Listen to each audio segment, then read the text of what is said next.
Welcome to The Explainer.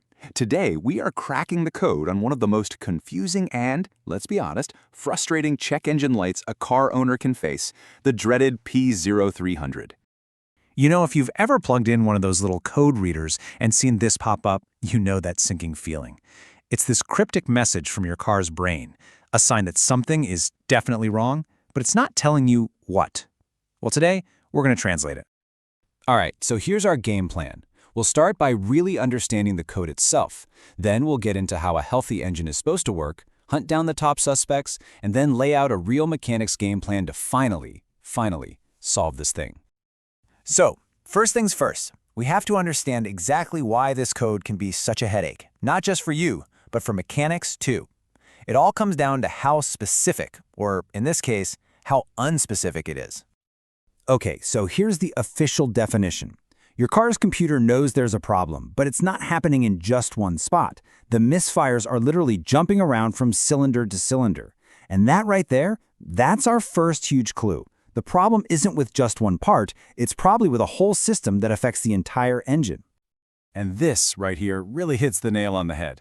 See, a code like P0301, that's for a misfire in cylinder 1, and it gives you a super clear target. You check the spark plug, the coil, the fuel injector for that specific cylinder. But P0300? Oh no, that sends you on a much bigger investigation.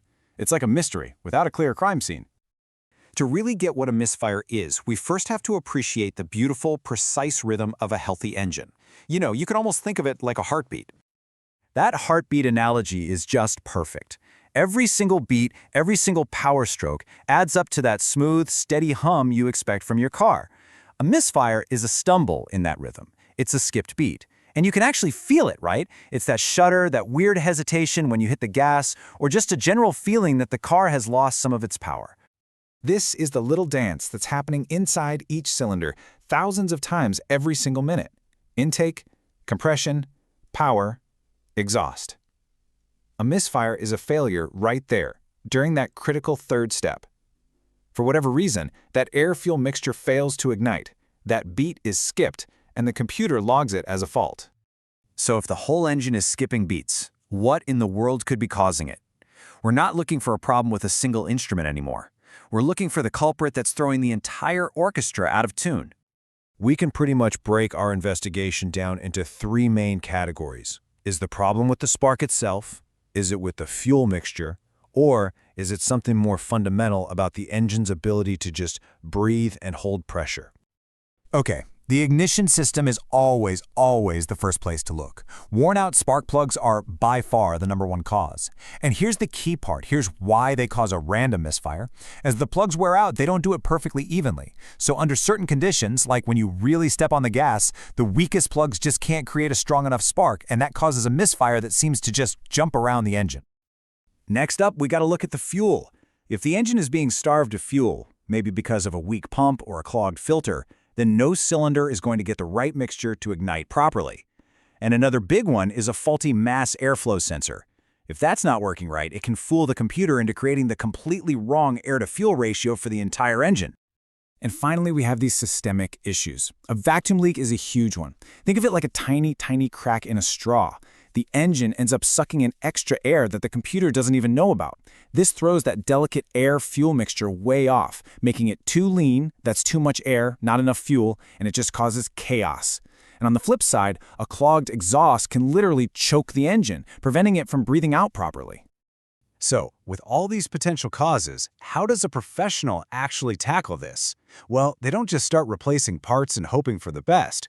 A good mechanic is like a detective, following a logical plan to eliminate suspects and zero in on the real root cause.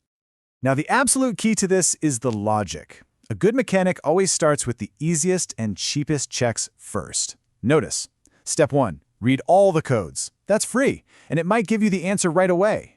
Then, step 2, a visual check of the spark plugs. Again, simple.